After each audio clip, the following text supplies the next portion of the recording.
2023 թվականից ընդունելության միասնական քննություններն անցկացվում են երկու փուլով։ Առաջին անգամ աննախադեպ թվով դիմորդներ են մասնակցել բուհական ընդունելությունների առաջին փուլին, ավելի քան 12,000։ Գնահատման եւ թեստավորման կենտրոնի տնօրենի տեղակալ Կարոն Ասիբյանն ամփոփել է ձմեռային քննաշրջանը։ Հանրապետության շրջանավարտների 12-րդ դասարանի շրջանավարտների կեսից ավելին հայտնագրվել են միասնական քննությունների մասնակցության համար։ Եթե անցյալ տարի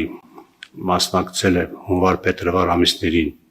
11534 դիմորդ, այս տարի 12447։ Միասնական քննությունների ձմեռային փուլի հենց առաջին օրը խնդիր առաջացավ, երբ Սիսիանի դիմորդները չկարողացան մասնակցել ստուգատեսին բքի պատճառով, իսկ անգլերենի տպագրական խոտանով թեստերը մեծ աղմուկ բարձրացրին։ Սա մեզ համար մեծագույն հարված էր, ճիշտ ասած մենք անակնկալ եկանք եւ շատ արագ մենք կարողացանք հասկանալ ինչ է կատարվել եւ եթե ուզում եք ճիշտ իմանալ անպայման վերացրեցինք այդ խոտան, բայց քանի եւ տրամադրեցինք դրանից հետո լրացուցիչ 30 րոպե ժամանակ։ Այնուամենայնիվ որոշում կայացվեց եւ լրացուցիչ քննություն կազմակերպվել բոլորին հրավիրեցին քննության, անկախ նրանից իրենց թեստում խոտան եղել է թե չի եղել։ Քիչ չեն դեպքերը, երբ դիմորդները փորձել են արտագրել օգտվելով տեխնոլոգիական նորարարական լուծումներից։ Դրա հետևանքով 36 աշակերտ հեռացվել է քննասենյակից։ Մենք ինչքան հնարում ենք նոր ձևեր հայտնաբերելու, մենք ավելի կատարելագործում են այդ նոր ձևերը չհայտնաբերվելու համար։ Շատ է տարածված ականջի մեջ փոքր, այսպես ասած, կտոր ոչ երկաթյա, որ մենք չենք կարողանում հայտնաբերել, նույնիսկ դրա հետ միասին, ասենք, բերում են իրենք մաթեմատիկայի հաշվիչ, այդ հաշվիչի մեջ տեղադրած ելնում հեռախոսի այդ հատվածը։ Հաշվիչը բերել դրում է սեղանին, որևէ մեկը որևէ բան չի կարող կասկածել, բայց այդ հաշվիչով ինքը հաղորդումը ստանում է ականջին եւ կարողանում է օգտվել։ Եթե համեմատում ենք անցյալ եւ այս տարվա միջին գնահատականները, տարբերությունը մեծ չէ։ Ամենաշատ դիմորդներն ինչպես միշտ անգլերենից են 7222, նշում է Կարոն Ասիբյանը։ Ունենք մասնագիտություններ, որտեղ մենք ասում ենք կամանտրական թողում ենք դիմորդի ընտրությանը երկու առարկա է գրած, որը ցանկանում օրինակ տնտեսագիտական մասնագիտության համար հիմնական առարկան մաթեմատիկան է եւ երկրորդ առարկան, որ պետք է հանձնեն քննություն, գրված է հայոց լեզու, հայ գրականություն կամ օտար լեզու։ Օտար լեզու հիմնականում ընտրում են անգլերենը բնականաբար, այդքան շատ չեն ֆրանսերեն, գերմաներեն, իտալերեն, եթե չեմ սխալվում ունենք ընդամենը 1 դիմորդ։ Դա է պատճառը, որ ասենք հնարավորություն ունեն նաև օտար լեզվով ընդունվելու նույնիսկ մաթեմատիկական մասնագիտություններով բուհեր։ Հիշեցնենք, որ ապրիլի 15-ից սկսվելու է երկրորդ փուլի քննությունների հայտագրման գործընթացը։ Գնահատման եւ թեստավորման կենտրոնը հորդորում է բոլոր շրջանավարտներին հայտադիմումում պարտադիր նշել բուհը եւ մասնագիտությունը, այլապես դուրս կմնան մրցույթից։ Աննա Մելքումյան։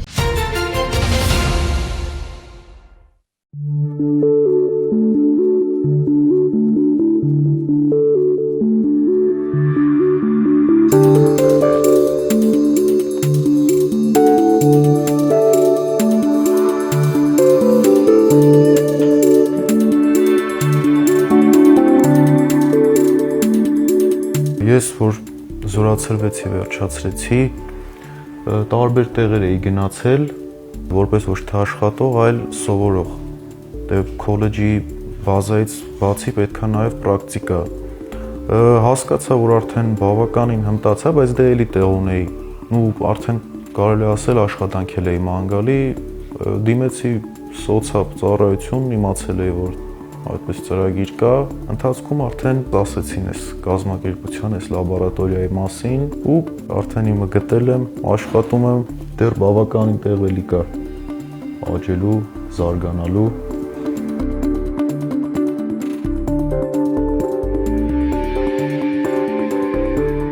2016-2022 թվականներին ռազմական գործողություններին մասնակցած, ինչպես նաև 2020 թվականից հետո ժամկետային պարտադիր զինվորական ծառայությունից զորացրված անձանց աջակցելու նպատակով պետության կողմից դեռևս 2022 թվականին մշակվեց ծրագիր, որը գործում է մինչ օրս։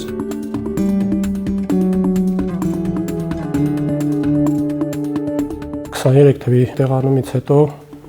որ արդեն տեղափոխվել եք Հայաստան, աշխատանք էի փնտրում։ Դիմեցի սոցիալ նախարարություն աշխատանքի համար, սոցիալից ուղղորդեցին այս լաբորատորիան ու մինչ օրս էլ աշխատում եմ։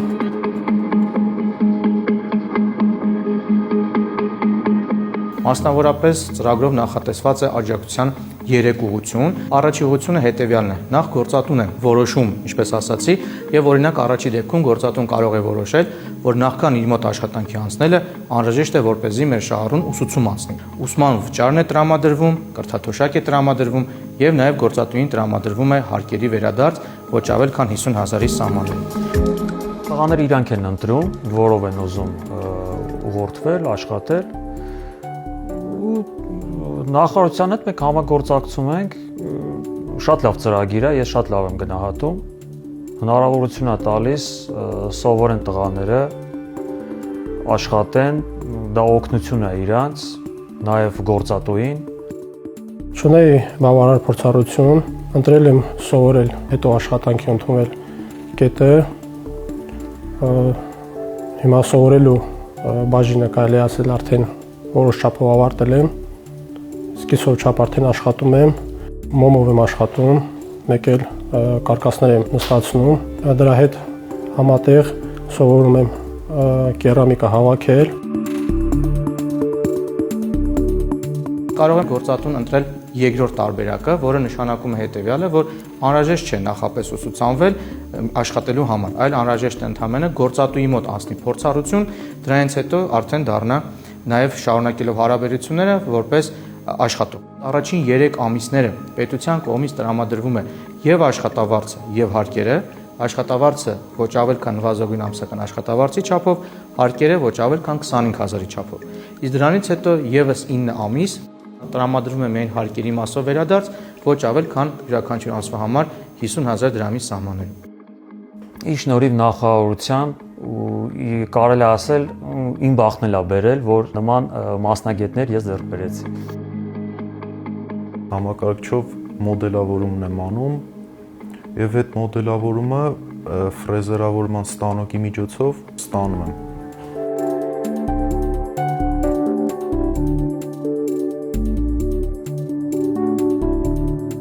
Եվ երրորդ ուղղությունը այն է, որ գործատուն գտնում է, որ միանգամից կարող է ընդունել աշխատանքի, հենց առաջին իսկ օրվանից կարող է հանձնարարել բոլոր աշխատանքների կատարումը, այս դեպքում նախատեսվում է գործատուին միանվագ աջակցություն 300,000 դրամի սահմաններում։ Այս ծրագիրը մեզ տալիս է ամենաառաջի հերթին այն, որ նախ մենք կարողանում ենք գտնել երիտասարդ մասնագետների պետություն ու մեր համագործակցությունը կապ է տալիս, որ մենք կարողանանք իրանց գտնենք, իրանք գտնեն մեզ։ Հաշվի առնելով ծրագրի նկատմամբ պահանջարկը եւ տարիներ շարունակ իրականացնելը, կարող ենք փաստել, որ այն երկուստեք ձեռնտու ծրագիր է, նկատի ունեմ հետեւյալը, եւ գործատուի համար, որովհետեւ գործատուն ստանում է պետական աջակցություն, նշածը 3 ուղղություններից որևիցե մեկով, ինչ հնարավորություն է տալիս անգամ առանց աշխատավարձ իր կողմից վճարելու ունենալ աշխատանքային ռեսուրս։ Մեր շահառուների համար ինքը օգտակար ծրագիր է, որովհետև կարողանում են աշխատանք գտնել եւ նշեցի, որ անգամ պահանջներ կան, որ պետք է անպայման ապահովված լինեն աշխատանքով եւ դա հետո նաեւ իրենց հնարավորություն կտա ընդհանուր, եթե նույն գործատուի մոտ չաշխատեն, ապա լինեն աշխատաշուկայի մրցակցային եւ նաեւ իհարկե պետության համար, որովհետեւ աջակցություն է ցուցաբերվում պատերազմի մասնակիցներին կամ պարտադիր զինվորական ծառայությունից զորացրվածներին, որոնք շատ դեպքերում անհրաժեշտություն ունեն վերապրոֆիլավորման, նորից աշխատաշուկա վերադառնալու համար։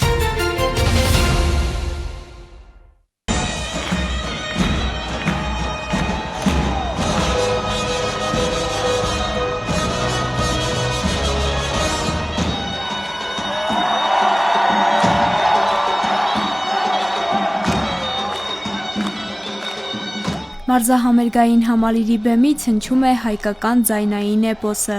Դահլիճում նստած մարդ գրեթե չկա, բոլորը ձեռք ձեռքի ուսուսի պարում են հայոց մշակույթի դնթն դարձած քոչարին։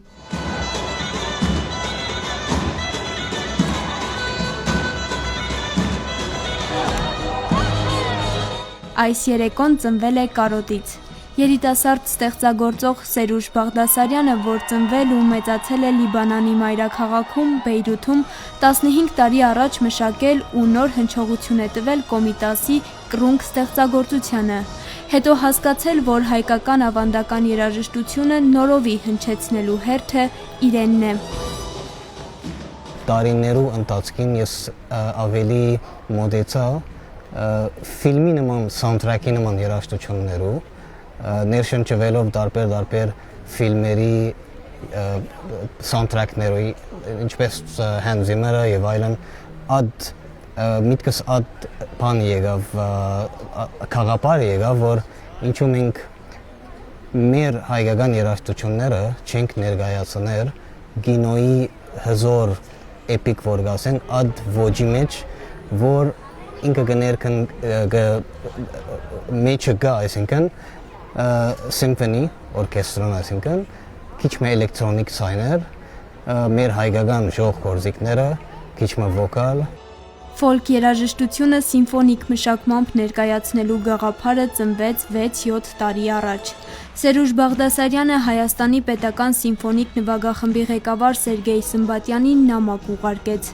Վերջինիս դրական արձագանքը մոտիվացրեց գործի անցնելու։ Բաղդասարյանն ընդգծում է, յուրաքանչյուր ստեղծագործության վրա եթե ոչ տարիներ, ապա ամիսներ են աշխատել։ Դրանցից մի քանիսը Մուսա Դաղի հերոսները կամ Չալմը Դանգը երիտասարդների շրջանում հանրահռչակվեցին նաև Սերուժ Բաղդասարյանի շնորհիվ։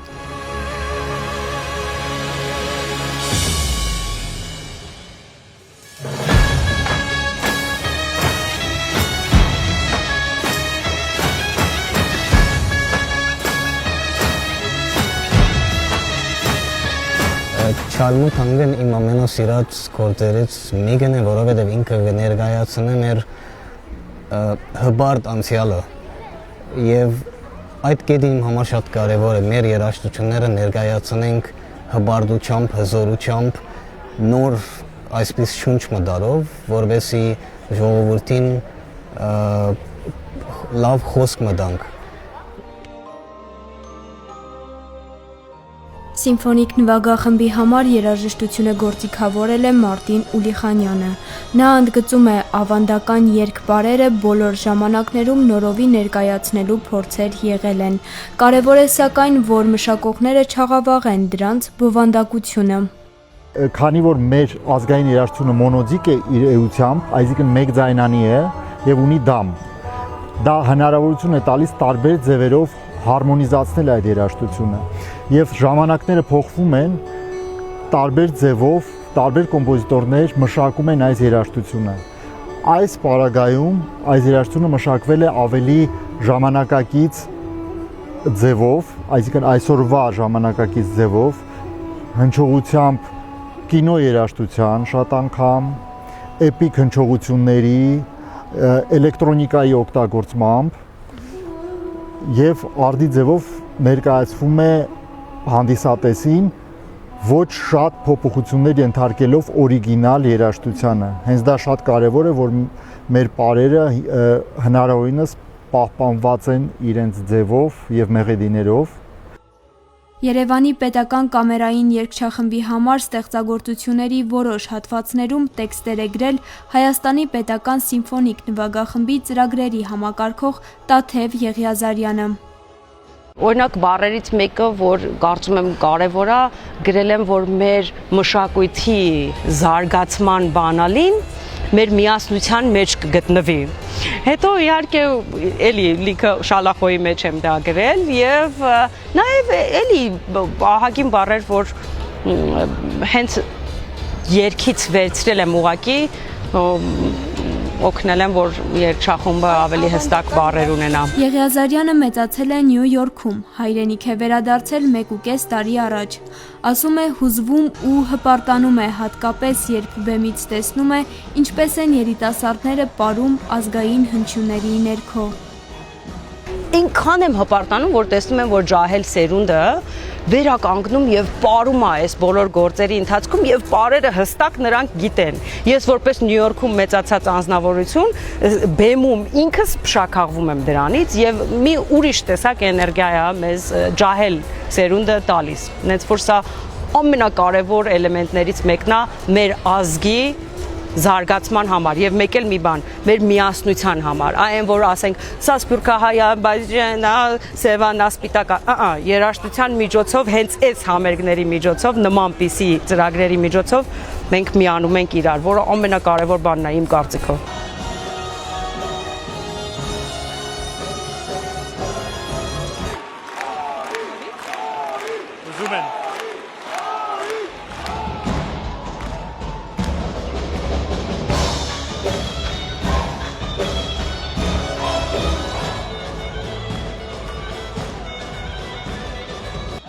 Հանդիսատեսը հեռանում է դահլիճից միայն Կարնո Քոչարին երկրորդ անգամ պարելուց ու Կարին ավանդական երգի պարի խմբի հիմնադիր Գագիկ Գինոսյանի հիրուր խեթը ամբողջ ուժով բացականչելուց հետո։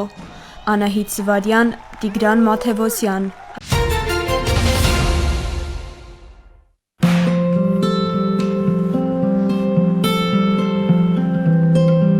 Ես Մանե Բրուտենսն եմ, արմատներով Գորիսից։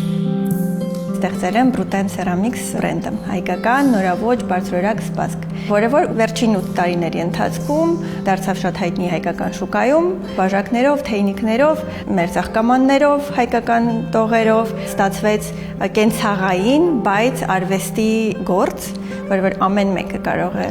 գնել ու ունենալ ինչ-որ փոքրիկ արվեստի գործ իրենց տան։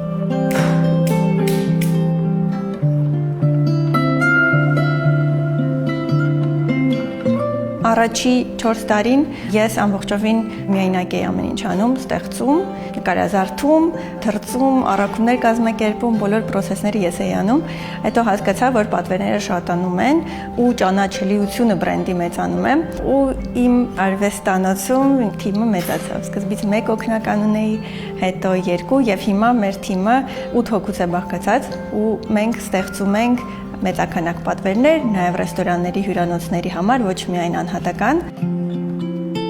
Այն թիմը, որ ես ունեմ հիմա, ուղղակի երազանքի թիմը, այդ հաճույքը, որ ճիշտ մարդիկ են գալիս, ու ես կարողանում եմ այդ ճիշտ մարդկանց ընտրել, դա ամենակարևոր ձեռքբերումն է այսքան տարվա ընթացքում։ Նկարազարդումներում շատ կիրառում ենք հայ պոետների գործերը։ Սովորաբար ընտրում ենք մեր ամենասիրած տողերը, բայց նաև լսում ենք մեր գնորդներին եւ գրում ենք այն տողերը, որոնք շատ սիրված են իրենց կողմից։ Վերջին 3 տարվա ընթացքում մասնակցում եմ Լոնդոնում ամենամյա London Craft Week ձեռագործ աշխատանքի նվիրված ցուցահանդեսի, որը տևում է 1 շաբաթ։ Ու նաև ծաղկամանները ցուցադրվում են Փարիզում, ունենք փոքրիկ խանութ վաճառքի կետ Լոս Անջելեսում։ Ինձ համար իդեալական նյութ է կավը, մաքսիմալ մարդուն մոտ։ Ընդհանրապես կավը շատ զգայուն է մարդու տրամադրվածության նկատմամբ։ Եթե գալիս ես արվեստանոց ուժաթափ, անդրամադիր, ինքը կարող է քեզ շատ բեռնաթափել, հանգստացնել, դու փողի հետ ես աշխատում, մտքերդ մաքրվում են։ Եթե դա միայն բիզնեսի համար է, որպեսզի արագ անել ինչ-որ մի բան պատրաստվի պատվերը հանձնել, անպայման կճաքի, որտեվ կավը չի սիրում, երբ որ դու շտապում ես, ինքը սիրում է, երբ որ ամբողջովին դու աշխատանքի մեջ ես։ Ամենամեծ մոտիվացիան ու ամեն օրվա ուժը մարդկանց ռեակցիաներն են իրականում ու մեկնաբանությունները, որ իրենց կենցաղը դառնում է ավելի գեղեցիկ, ավելի ոգեշնչող, հետաքրքիր ու ես մեծագույն հաճույք եմ ստանում, որ մեր թիմի ստեղծած աշխատանքը հասնում է ինչ-որ մեկի տուն ու պարգևում է հաճույք։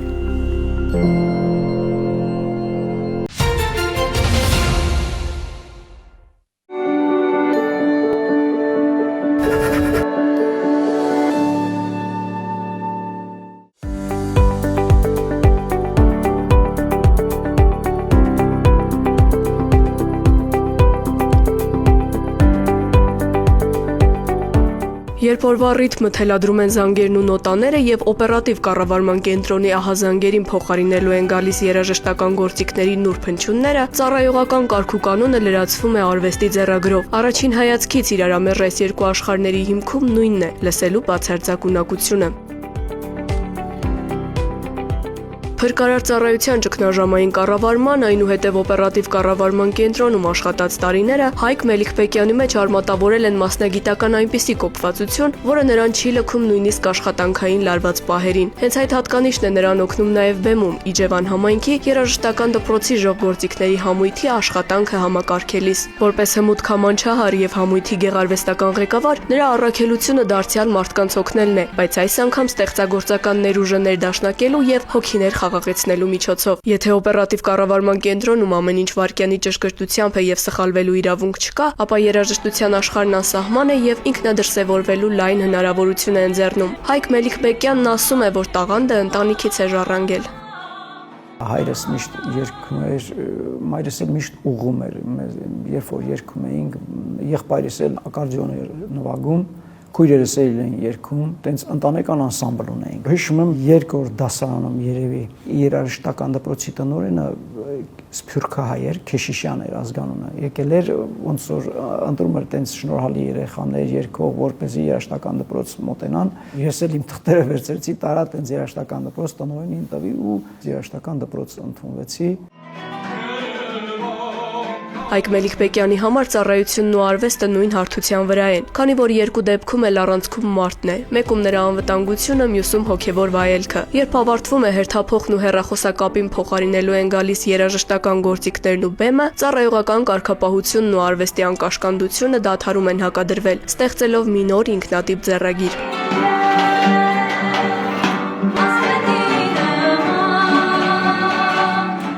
Եթե երաժշտության մեջ արվեստագետն ազատ է ստեղծագործական թռիչքի մեջ, ապա օպերատիվ կառավարման կենտրոնում աշխատանքը հոգեբանական ու մասնագիտական հմտությունների փորձություն է։ Այստեղ յուրաքանչյուր ահազանգի հետևում մարդկային ճակատագիր է, իսկ օպերատորի առաքելությունը միայն տեղեկատվություն փոխանցելը չէ։ Դա պատասխանատու գործընթաց է, որտեղ քաղաքացուն լսելու, իրավիճակն ակնթարթորեն գնահատելու եւ ճիշտ որոշում կայացնելու կարողությունը կենսական անհրաժեշտություն է։ Հենց այս լարված առօրյան էլ կոփել է Հայկի մասնագիտական կարգապահությունը, որն այսօր նրա անբաժան ուղեկիցն է։ Հետաքրքիր աշխատանք է, այս մեկը նույնպես քաղաքացիներին արագ արձագանքում ենք կազմակերպում, որպեսզի օգնության կարիք եւ այլ իրավիճակներում հայտնված մեր քաղաքացիներին կարողանանք ճիշտ ժամանակին օպերատիվ օգնություն ցուցաբերենք։ Արվեստի ու ծառայության սահմանագծին Հայկ Մելիքբեկյանն ապացուցում է, կարևորը լսելու եւ արձագանքելու պատրաստակամությունն է, հատկանիշ, որը որքան կենսական է փրկարարի, նույնքան էլ անհրաժեշտ արվեստագետի համար։